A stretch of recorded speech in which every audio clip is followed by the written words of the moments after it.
Shutdown.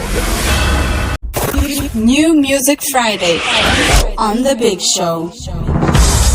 Look, ever since we heard her voice in Fetch Your Life and every other song that she's been on, we've just been like marveling at the vocal capabilities and the sultry dulcet tones of the lady that is Msaki. And she's joining us today on The Big Shutdown. How are you doing, madame? I'm so good, Msaki. How are you?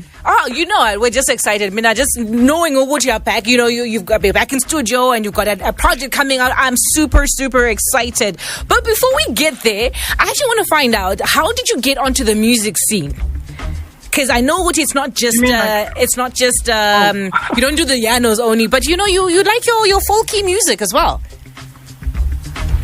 Yeah, that's a very far back question. I think I've always inherently been a musician, but just sort of lying in my dormant state.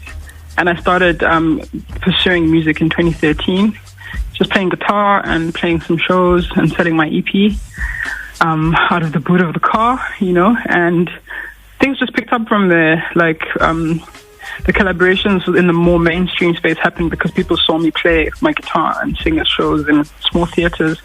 And, you know, even Black Coffee reached out before I even did, like, a song with Moby Dixon, which was my first house song called Love Color Spin. So, beautiful. Yeah, that's kind of where my love affair with electronic music got solidified when I started doing features. And then how did you switch now from doing, like, electronic music to doing the more mainstream urban music?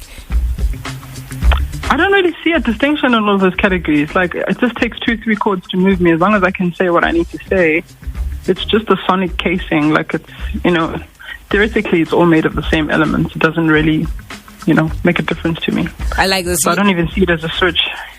You like the definition of a musician. Music is music regardless of genre. I guess, I mean, obviously this is how people make sense of categories. This is how people file and sort stuff. It's normal to want to categorize things. I don't think it's a bad thing, but I just don't think it affects me emotionally.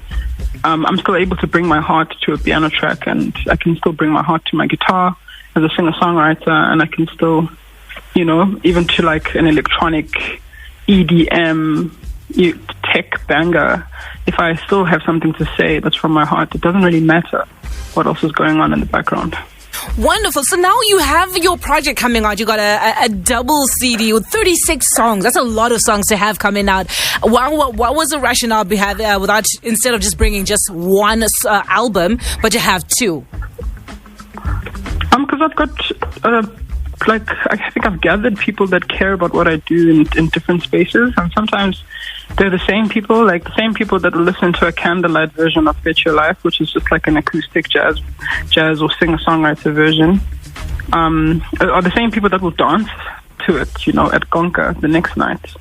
So I think people are also complex, and I just wanted to also give them a way to enter the project. I also needed to sort it out for myself, like say, this is what I want to say as an electronic dance musician, and this is what I want to say as a band leader and as a composer who thinks of string arrangements, who has, you know, riff ideas, who wants to say something with organic instruments. So it's two projects, but it's still from me, and one might be for other people, another one might be for other people, and both of them might be for the same people as well. So it's an experiment. We'll see.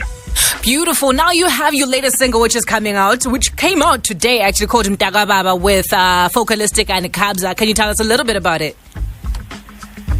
Sure. So the single came out last week. In fact, it's last week with Kabza and Foka. The single that came out today is Best Friend with Sanal Musician on his project, which is a really beautiful project. It was really cool. I just was in studio with Kabza. We've been wanting to get together for a bit, and no, we didn't plan that Focalistic was going to be there. He was also just sort of hanging out, trying some stuff, and we just sort of clicked and started writing a song while I was chilling at the back with my guitar, and then we just recorded it immediately. So it wasn't really planned. It was quite spontaneous, but I really like Focalistic, and I like the fact that he's able to say things in a different way to me, and I sort of leaned to that, and it was really cool writing with him. Beautiful. So, Msaki, please may you introduce your latest single with Focalistic and Kabza. Okay, so you guys are listening to Mtaka Baba by Msaki featuring Kabza the Smalls and Focalistic.